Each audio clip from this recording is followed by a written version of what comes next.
If the Republican Party is blind to this because they take donations, my favorite part of your argument, Nomiki. The wonderful Nomiki Konst was on Fox News, where she was interrupted twice while discussing the power of corporations. So there's a lot more to this clip. I'm going to correct some of the misinformation coming from the other guest after this clip. But first here, look, I watched the entire segment. It's about 4 minutes long. The only time Harris Faulkner, Fox News host here, the only time she interrupted is while Nomiki was talking about the power of corporations over politics. Check this out.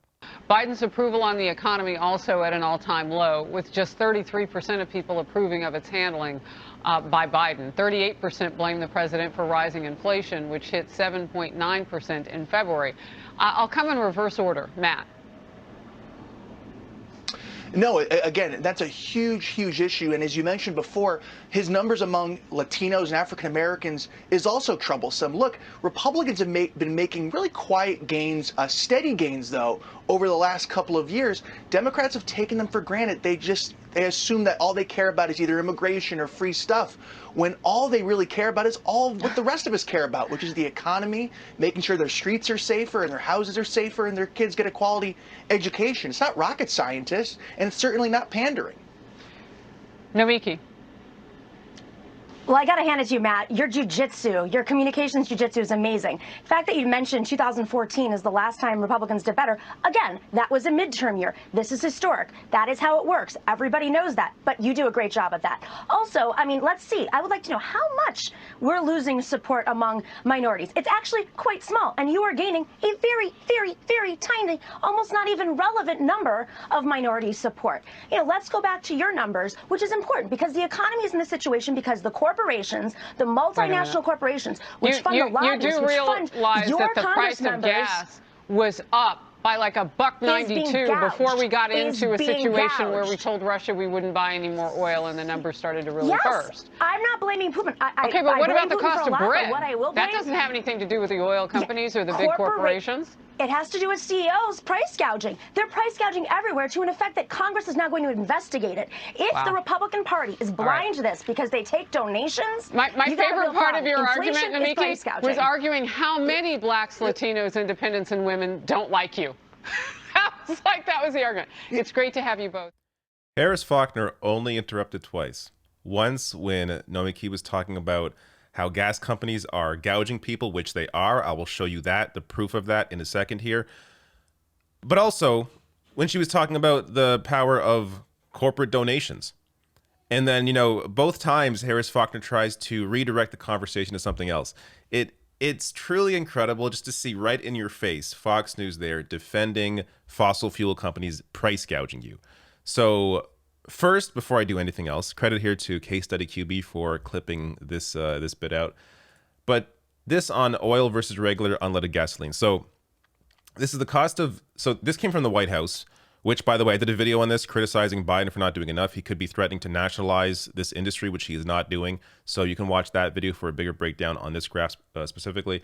But just looking here, I mean, you can see as the cost of the price of oil went down, the cost of gas basically stayed the same. This is how these companies gouge consumers.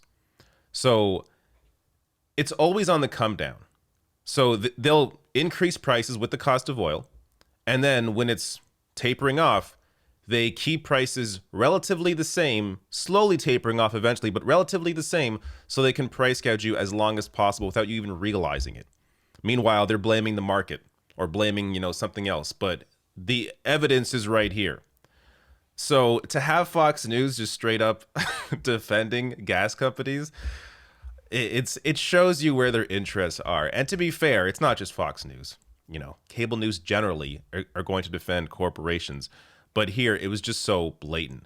Now, on the issue of the polling, so you know, they're about to pull up there about there's a 63% disapproval of Biden's handling of the economy, which, yeah, I'm sure there is.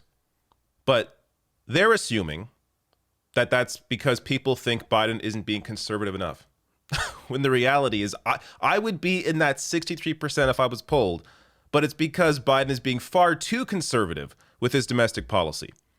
So, for example, he didn't fight Manchin or Sinema hard enough to pass Build Back Better, which would have given universal pre-K, free community college, child tax credits, lower the cost of medicine, and actual investment into renewable energy. But even apart from what he can do through Congress, and of course there's limitations there because of, his numbers in the Senate, he's barely utilized executive orders. So he could be removing cannabis as a Schedule I drug, or he could be canceling student debt. Those are just two examples of the impact he could be having on the economy, how he could be helping people just through executive order, and he's not doing it. So whenever you look at these numbers and this disapproval or whatever of Biden or politicians largely, just because it's a Democrat that has these numbers, don't assume that it's because they aren't conservative. Because the vast majority of these Democratic politicians are already far too conservative, already answer to corporate power, to their corporate donors, which, Nomiki brought up there, and rarely answer to the needs of the working class, of unions, of society at large. Why isn't Medicare for all on the table? Why isn't that a big topic? Democrats have power right now. Actually, this week they're discussing it, finally. But it's not going to pass, even though Democrats have Congress, because still a majority of Democrats, or at least a big enough number in the Senate and in the House, don't want to see it passed. So they aren't actually going to be able, or they're actually going to fight for it to pass it. And of course, Biden, forget about it. Even during the election, he wasn't supporting Medicare for all, even though in exit polls, in every single state during the primary, you can go back and look this up. In the Democratic primary, every single state, including states like Florida, supported Medicare for all in exit polling, even if they chose Joe Biden over Bernie Sanders.